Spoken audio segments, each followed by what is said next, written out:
Shalom à tous. Cette semaine, on commence un nouveau livre, le Lévitique.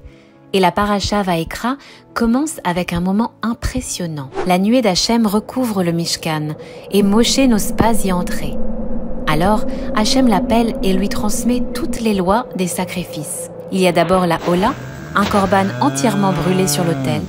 On pouvait l'apporter pour se rapprocher d'Hachem ou pour réparer un oubli dans un commandement positif. Et chacun offrait selon ses moyens, un bœuf, un mouton ou même un oiseau. Dans ce cas, peu importe ce qu'on apporte, l'essentiel, c'est le cœur avec lequel on le donne.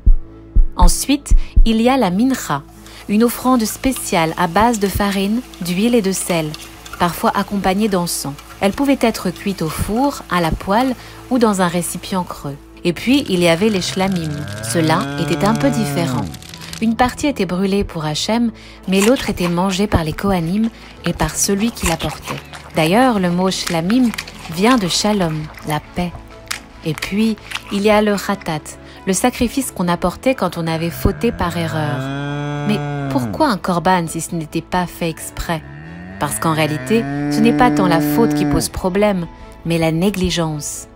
Si quelqu'un transgresse Shabbat sans faire exprès, c'est qu'il n'a pas assez conscience de son importance.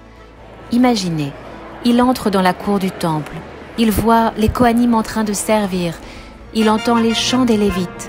Quel teshuva il devrait faire en réalisant la grandeur du Beth Amikdash? Il y avait aussi le Par Kohen Mashiach. Si le grand prêtre se trompait dans certaines décisions qui le concernaient personnellement, il devait apporter un taureau en expiation. Et si c'était le Sanhédrin, les grands sages qui avaient fait une erreur et induit tout le peuple en faute, alors eux aussi devaient apporter un korban pour réparer cela. Même le roi n'y échappait pas.